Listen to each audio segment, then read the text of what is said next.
Isabel Moreno siempre había amado su pequeña casa en los barrios antiguos de San Sebastián. Sus paredes de piedra conservaban el eco de risas, recuerdos y años de esfuerzo, mientras que su jardín, aunque modesto, florecía cada primavera con geranios y jazmines que ella cuidaba con paciencia y orgullo. Era un refugio que había construido con sus propias manos, tras la muerte de su esposo Manuel, y donde había criado sola a su hija Clara. Allí, entre el aroma salado del Cantábrico y la brisa que se colaba por las ventanas, Isabel se sentía completa, segura y dueña de su vida. Pero todo cambió un jueves soleado, cuando Clara y su esposo Javier la invitaron a desayunar frente a la bahía. Clara, siempre tan pulcra y sonriente, con su bolso de diseñador colgando del hombro, empezó a hablar de un apartamento frente al mar, amplio, moderno, con grandes ventanales y terrazas que miraban directamente al agua. Javier asentía con entusiasmo, mientras Isabel escuchaba con una mezcla de curiosidad y cautela. «Mamá, queremos que vivas con nosotros», dijo Clara, con esa voz que pretendía ser suave y protectora.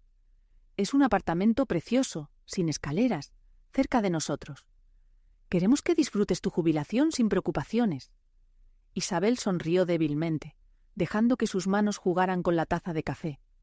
La idea de estar más cerca de su hija, de compartir momentos cotidianos y cuidar un poco del pequeño Leo, su nieto, parecía encantadora. Además, la seguridad que ofrecía la propuesta la tentaba. Ella ya no era tan joven, y subir y bajar escaleras en su casa antigua se había vuelto cada vez más difícil. Sentía que quizá era hora de simplificar su vida. «Hija», empezó, intentando contener la emoción, «¿estás segura de que queréis que me mude allí? No quiero ser una carga». «Isabel, no hablo de carga», respondió Clara rápidamente, tomando su mano y apretándola con suavidad. «Es un gesto de cariño. Queremos que estés cómoda, segura y feliz. Nosotros nos encargamos de todo. Tú solo tendrás que disfrutar». Las palabras parecían sinceras, y poco a poco Isabel empezó a imaginar una vida junto a ellos. Desayunos en la terraza, mientras el sol se reflejaba en el agua. Tardes de lectura junto a la brisa marina, el pequeño Leo corriendo por el apartamento bajo su atenta mirada. La idea la llenaba de calidez y esperanza. Era, pensó, un regalo inesperado de la vida, una oportunidad de estar cerca de la familia que tanto amaba. Esa noche, al volver a su casa antigua, Isabel abrió su caja fuerte y miró los ahorros que había guardado con tanto esfuerzo durante décadas. Pensó en cada sacrificio, cada trabajo extra, cada día que Manuel y ella habían invertido para construir un futuro seguro. Su corazón latía con una mezcla de miedo y determinación. Si iban a hacer este cambio, quería hacerlo con seguridad y confianza. Al día siguiente, firmó los documentos de venta de su casa y comenzó a organizar sus pertenencias. Cada objeto que colocaba cuidadosamente en cajas le recordaba su vida pasada, las fotos familiares, los libros de Manuel, las cartas que nunca se había atrevido a leer. Todo era un pedazo de su historia que estaba dejando atrás, y aunque había una sensación de pérdida, también había una chispa de ilusión, un leve destello de aventura ante lo desconocido. Isabel no lo sabía aún, pero aquel apartamento frente al mar, con sus ventanales enormes y su brillo moderno, no solo prometía comodidad, también sería el escenario donde descubriría la verdadera naturaleza de la relación con su hija, y donde aprendería que, a veces, los gestos más bellos pueden esconder intenciones dolorosas. Los primeros días en el apartamento frente al mar fueron extrañamente silenciosos. Isabel pensó que era normal. Cada miembro de la familia ocupaba su rutina, y ella estaba aprendiendo a adaptarse. Pero pronto comenzó a notar pequeños cambios, gestos sutiles que le hicieron sentir que ya no pertenecía a aquel lugar que había dejado para estar cerca de Clara y Javier. Al principio fueron detalles casi imperceptibles. Sus cosas personales se movían de lugar sin que nadie le preguntara. La manta que siempre llevaba a la terraza desaparecía, y cuando preguntaba por ella, la respuesta era un murmullo distraído. «Ah, la guardé por si te molestaba el viento». Su taza favorita, la de porcelana azul que le recordaba a Manuel, se encontraba en la cocina de Javier, lejos de su alcance. Los objetos que habían sido parte de su vida diaria, cuidadosamente seleccionados, parecían ahora inútiles, desechables, muebles más que recuerdos. Los desayunos y cenas, antes momentos de alegría y conversación, se convirtieron en pruebas silenciosas de su posición en la casa. Isabel esperaba ser invitada a sentarse a la mesa, a participar en la rutina familiar, pero Clara y Javier la ignoraban deliberadamente. Sus palabras apenas eran respondidas. Sus preguntas se encontraban con un silencio cortante o con un simple gesto que la remitía a su habitación. Incluso, los horarios de comida parecían dictados por ellos. A veces olvidaban dejarle una porción o decían que no había suficiente cuando lo único que faltaba era su presencia en la mesa. Isabel empezó a sentirse como un espectro. Caminaba por los pasillos del apartamento y parecía que sus pasos no producían eco, como si el lugar la reconociera, pero no la aceptara. Cada habitación se sentía ajena, y cada mirada de su hija estaba cargada de una calma calculada. Un mensaje silencioso. Aquí no eres bienvenida. Las humillaciones pequeñas pero constantes comenzaron a acumularse. La hicieron sentir invisible.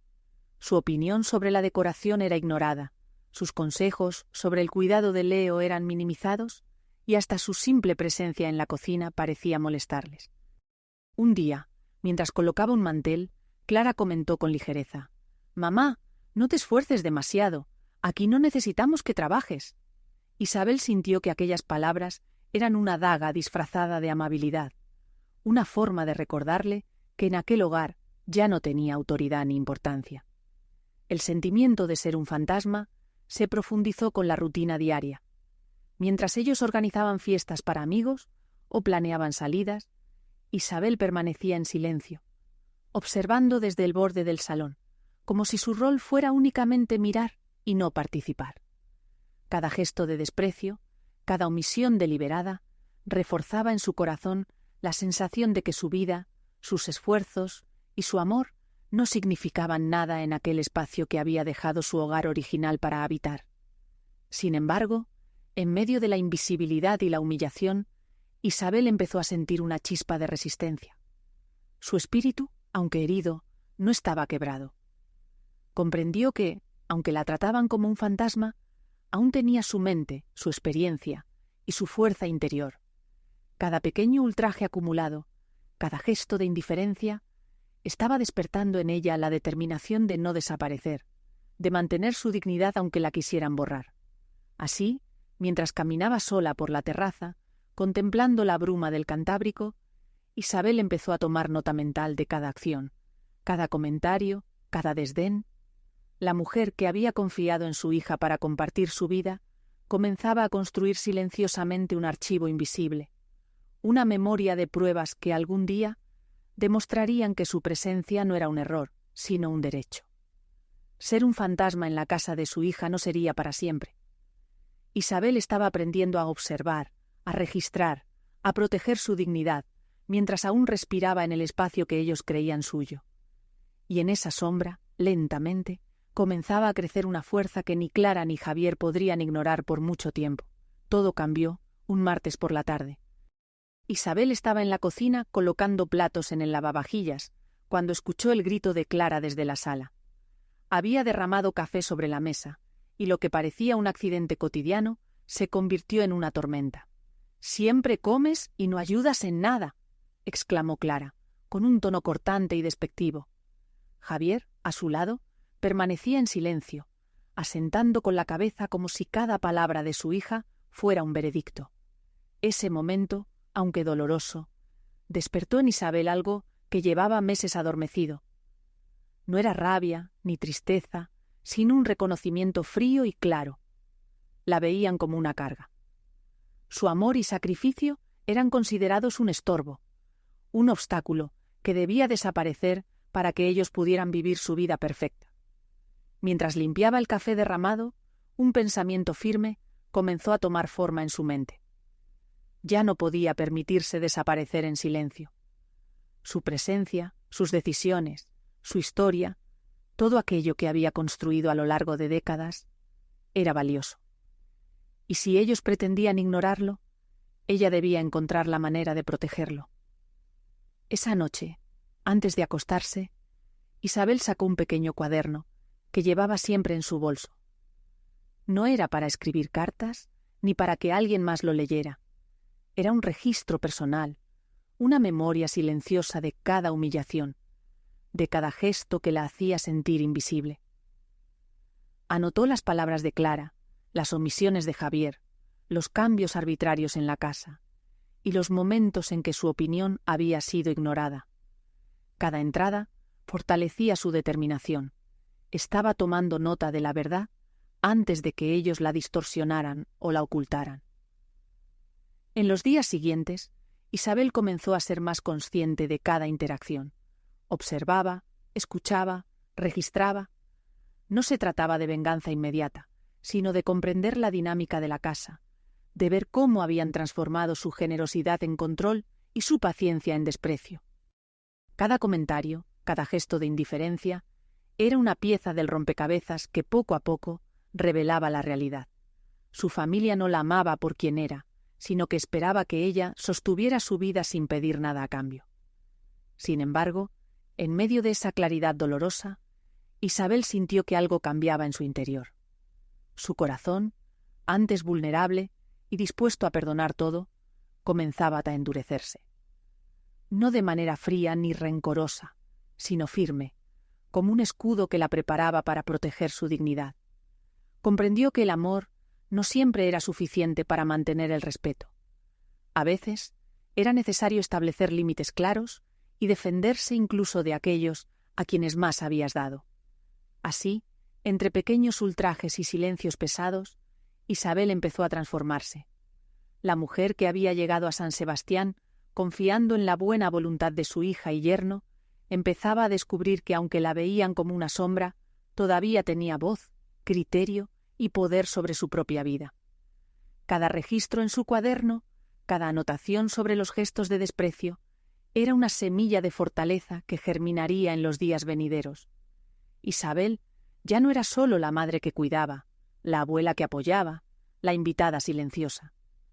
Se estaba convirtiendo en alguien que sabía que, aunque la intentaran borrar, su verdad y su dignidad eran inviolables. Y ese despertar silencioso marcaría el inicio de un cambio que ni Clara ni Javier podrían prever. Los días en la casa de San Sebastián se habían convertido en un ejercicio constante de invisibilidad para Isabel. Cada gesto, cada palabra que pronunciaba, era cuidadosamente medida. Cualquier descuido podía provocar un nuevo reproche de Clara o una mirada cargada de desaprobación de Javier. Sin embargo, detrás de su aparente pasividad, Isabel estaba trazando un plan. Una estrategia silenciosa, paciente, construida sobre la observación y la recopilación de pruebas. Isabel comenzó a llevar un registro meticuloso de todo, desde las pequeñas humillaciones hasta los momentos más evidentes de desprecio. Cada frase de Clara, cada cambio arbitrario en la casa, cada vez que olvidaban dejarle comida o la relegaban a tareas invisibles, quedaba anotada en su cuaderno. No era un acto impulsivo, era un mapeo de la realidad que la rodeaba. Cada detalle era una pieza de información que podría ser crucial más adelante. Al mismo tiempo, Isabel decidió documentar sus interacciones con discretos dispositivos de grabación. No con la intención de confrontarlos de inmediato, sino para tener un respaldo irrefutable de la verdad. Cada conversación que captaba, cada gesto de desprecio registrado, fortalecía su confianza y le daba claridad sobre la magnitud del problema. No era solo que se sentía ignorada o no valorada, sino que estaba siendo manipulada y controlada sistemáticamente. Su estrategia también incluía recuperar espacios que podían ser suyos dentro de la casa, aunque fuera simbólicamente. Redecoró su habitación con pequeños detalles que le daban confort. Colocó fotografías y recuerdos que le recordaban su historia y sus logros, y reorganizó sus pertenencias de manera que cada objeto tuviera un propósito. No estaba reclamando la casa físicamente, pero sí mentalmente. Cada acción reforzaba su sentido de propiedad y autonomía. Mientras tanto, Isabel comenzó a observar patrones en Clara y Javier. Cada reacción, cada gesto, cada intento de minimizarla o desplazarla, revelaba su verdadera intención. Querían borrar su presencia y asumir el control total de la casa y de su vida. Pero Isabel ya no era la mujer que cedía con miedo. Estaba atenta, calculando, anticipando movimientos. Su paciencia y discreción eran ahora armas. Uno de los momentos clave llegó una tarde cuando Clara, con un aire de superioridad, comentó: «Esta casa ya no es solo nuestra, mamá. Es nuestra vida. Y tú eres un estorbo». Isabel no replicó. Solo anotó esas palabras en su cuaderno, respiró hondo y continuó con sus tareas. Esa calma aparente era la máscara de su estrategia silenciosa: dejar que sus palabras y acciones hablaran por ella más tarde, en el momento correcto, cuando su posición ya no pudiera ser ignorada. A medida que pasaban los días, Isabel sentía cómo su corazón endurecido se mezclaba con un sentimiento de claridad y empoderamiento. Cada registro, cada grabación, cada observación la fortalecía. Comprendía que estaba construyendo algo más que evidencia. Estaba construyendo su propia libertad. Una libertad que no dependería de la aprobación de Clara o Javier, ni de su reconocimiento de justicia. Era un poder que surgía de la verdad, de la conciencia, de que no podía ser borrada ni reducida a un papel secundario en su propia vida. Y así, mientras la casa seguía llena de tensión y silencios incómodos, Isabel seguía adelante con su estrategia silenciosa. No era confrontación inmediata, no era venganza impulsiva, era paciencia, preparación y determinación. Cada día era un paso hacia la recuperación de su dignidad, hacia la recuperación de un espacio que, aunque compartido, aún podía reclamar con inteligencia y fuerza. En ese ambiente tenso, Isabel entendió algo fundamental. El poder no siempre se ejerce gritando o reclamando. A veces se construye con calma, con evidencia, con estrategia. Y ella estaba lista para el momento en que su verdad y su fuerza fueran irreversibles. Durante semanas, Isabel vivió en silencio en su pequeño apartamento, alquilado en el centro de San Sebastián. Cada mañana salía temprano, caminaba hasta la playa de la Concha y observaba desde lejos su antigua casa, esa que una vez fue su mundo entero. Veía las cortinas nuevas que Andrés había puesto, los coches extraños aparcados frente a la puerta, y sentía que la vida se le escapaba de las manos. Pero una noche, mientras revisaba una caja con documentos antiguos, encontró las escrituras originales de la casa. Las tomó entre sus dedos temblorosos y algo dentro de ella despertó. Una chispa de determinación, de orgullo, de rabia. «No», susurró, «esta casa sigue siendo mía». Al día siguiente pidió una cita con un abogado de confianza, un hombre mayor llamado Fermín, que había trabajado con ella muchos años atrás. Le contó toda la historia entre lágrimas. Cómo Andrés la había presionado para firmar papeles que no entendía, cómo la había echado con frialdad y cómo ahora vivía como una extraña en su propia ciudad. Fermín escuchó en silencio, tomando notas con cuidado. Cuando terminó, él levantó la vista y dijo con voz firme: «Isabel, lo que tu hijo hizo no solo es inmoral, puede ser ilegal». Revisaron cada documento que Andrés había presentado. Había cláusulas sin su firma, fechas manipuladas y un poder notarial que, según Fermín, parecía falsificado. Isabel sintió que el mundo giraba bajo sus pies. Su propio hijo no solo la había traicionado, sino que había intentado robarle legalmente todo lo que había construido. El miedo se transformó en furia.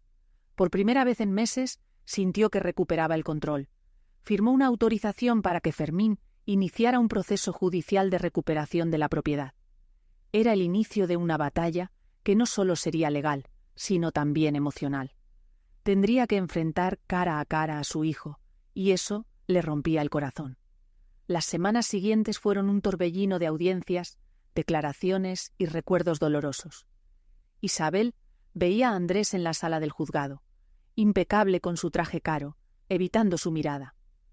A veces pensaba en el niño que solía correr por la arena, el que le traía conchas marinas como tesoros. Pero ya no estaba ese niño. Frente a ella había un hombre que había elegido la ambición por encima del amor. Un día, Mientras salía del tribunal, Fermín le tomó la mano con una sonrisa discreta. «Estamos cerca, Isabel. La verdad está saliendo a la luz». Y por primera vez en mucho tiempo, Isabel respiró hondo y sintió esperanza. Sabía que aún faltaba el veredicto, pero también sabía que ya no era la mujer rota que Andrés había dejado atrás. Ahora era una madre dispuesta a luchar, no solo por su casa, sino por su dignidad. El día del juicio amaneció gris, con nubes pesadas que parecían reflejar el peso que Isabel llevaba en el pecho. Durante semanas había reunido documentos, copias de escrituras, recibos de los pagos que ella misma había hecho durante años, además de las grabaciones de voz donde Andrés y Laura hablaban de quitarle la casa como si fuera un mueble viejo. Todo estaba guardado en una carpeta azul que ahora sostenía con manos temblorosas mientras se sentaba en la banca del Tribunal de San Sebastián. Cuando Andrés entró en la sala, iba trajeado, erguido, con esa sonrisa arrogante que Isabel ya no reconocía. A su lado, Laura, con los brazos cruzados y la mirada altiva. Ni una palabra, ni un gesto hacia su madre. Fue como si Isabel fuera invisible. Pero esta vez, ella no era un fantasma. El juez, un hombre de cabello gris y voz severa, pidió silencio y comenzó la audiencia. El abogado de Isabel expuso con calma. Explicó cómo Isabel había invertido todos sus ahorros en esa casa, cómo había permitido que Andrés y Laura vivieran allí con la condición de cuidarla, y cómo luego intentaron expulsarla de la propiedad. Mostró fotos, facturas, contratos. Cada palabra caía como una piedra sobre el silencio de la sala. Cuando fue el turno de Andrés, su tono era frío, calculador. Dijo que su madre ya no estaba en condiciones de vivir sola, que él solo intentaba proteger el patrimonio familiar. Laura asentía, fingiendo preocupación. Pero entonces el abogado de Isabel reprodujo las grabaciones. La voz de Andrés llenó la sala. Cuando firme todo a mi nombre, la echamos. Total, ya casi no se entera de nada. Y luego la de Laura. Que se vaya a una residencia, así podremos reformar y vender. Un murmullo recorrió la sala. Andrés bajó la mirada por primera vez. Laura apretó los labios. Isabel los miraba sin lágrimas, solo con una calma extraña, como quien ve la marea retirarse después de una tormenta. El juez escuchó todo en silencio, tomando notas. Luego, con voz firme, anunció que el tribunal reconocía a Isabel como legítima propietaria de la casa, y que Andrés y Laura debían abandonarla en un plazo de 15 días. Además, quedarían inhabilitados para administrar ningún bien en nombre de Isabel, por haber intentado aprovecharse de su vulnerabilidad. Isabel sintió que el aire volvía a entrar en sus pulmones después de meses. No sonrió, no celebró, solo respiró profundamente, como quien pisa tierra firme tras mucho tiempo a la deriva. Mientras Andrés y Laura salían del tribunal sin mirarla, Isabel permaneció sentada un momento más, mirando sus manos. Ya no temblaban. Había recuperado algo más que una casa. Había recuperado su voz. El sol de la mañana entraba suavemente por las ventanas abiertas, trayendo consigo el murmullo del mar y el canto de las gaviotas. Isabel se despertó temprano, como hacía cuando era joven, y por primera vez en mucho tiempo no sintió aquel nudo en el pecho. Caminó descalza hasta la terraza, donde el aire salado acariciaba sus mejillas. Desde allí podía ver el horizonte azul de San Sebastián, brillante y sereno, como si también él celebrara su nueva libertad. La casa estaba en silencio, pero ya no era un silencio pesado. Era un silencio limpio, lleno de posibilidades. No había voces acusadoras, ni miradas de desprecio, ni pasos que resonaran con hostilidad. Cada rincón volvía a ser suyo. Volvió a colocar sus fotografías antiguas en la repisa. Desempolvó los libros que Andrés había escondido en cajas. Y colgó en la pared el cuadro que pintó su difunto esposo hace décadas, aquel paisaje marino que tanto amaba. Mientras organizaba todo, Isabel pensaba en lo que había vivido. Durante meses creyó que estaba perdiendo la cordura, que su amor de madre era tan fuerte que la hacía tolerar lo intolerable. Pero ahora entendía que no fue debilidad, sino esperanza. Una esperanza que, aunque la traicionaron, no lograron apagar. Los vecinos comenzaron a visitarla de nuevo. Algunos traían dulces caseros, otros solo venían a darle un abrazo y decirle que habían seguido su caso con el corazón encogido. Isabel los recibía con una sonrisa tranquila, sin rencor.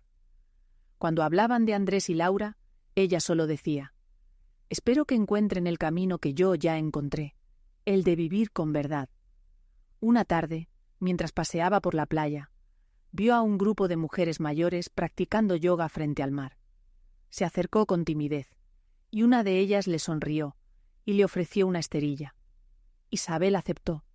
Aquella mañana, mientras hacía sus primeros movimientos torpes sobre la arena, sintió algo que no había sentido en años: ligereza. Comenzó a llenar sus días con pequeñas cosas que antes había dejado de lado. Volvió a escribir en su diario, a plantar flores en el balcón, a cocinar solo para ella. Descubrió que no necesitaba demostrar su valía a nadie, que merecía vivir en paz, simplemente por existir. Una tarde, al cerrar las ventanas mientras el cielo se teñía de naranja, Isabel se detuvo un instante a escuchar el mar. Las olas golpeaban suavemente las rocas, constantes, pacientes, como ella.